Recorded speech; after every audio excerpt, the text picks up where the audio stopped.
Rytoj visų mirusiųjų diena, vėlinės ir meldžiamės maldą, dovanojame už mirusius. Ir kitą savaitę jau pradėsime visą šventimą, bandysime pirmadienį ir antradienį pastatyti kryžių, kuris Vytenis jau nušlifavo vakar, baigėm, kartu dalyvavo 10 valandą vakarą įsiskirstėm. Sujungtas jau yra, tik reikės atvežti ir pastatyti. Ir nuo penktadienio jau pradėsime šventimą.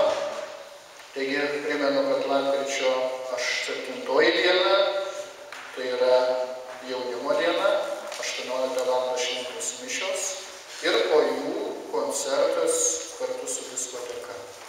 Tai visi klausimai, iki kelių metų, iki 100.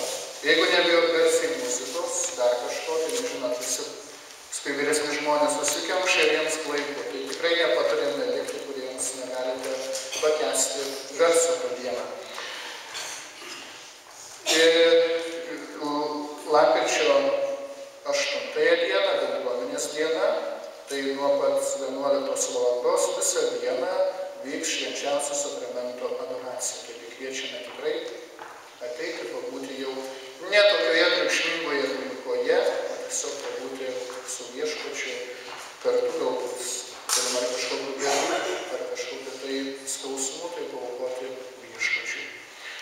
Ir didžioji iškilmė, tai jau bus lapkričio 9 sekmadienis, kur jau pašventinsime 8:30.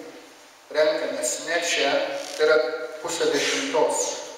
Na ir 9:30 ateisim, jau rasim kažką. Tai 9:30 renkamės Lype, kur yra koplyčia. Kaip matėte, ir daugelis, o pravažiuojant jau žygiai iki stogo ir pamatysite ten kryžių. Ir ten pašventinsim kryžių ir grįšime čia paaukoti šventų mišių auką.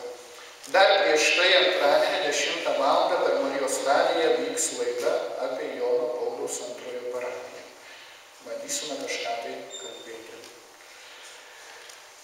Taigi, tęsime toliau šventų mišių.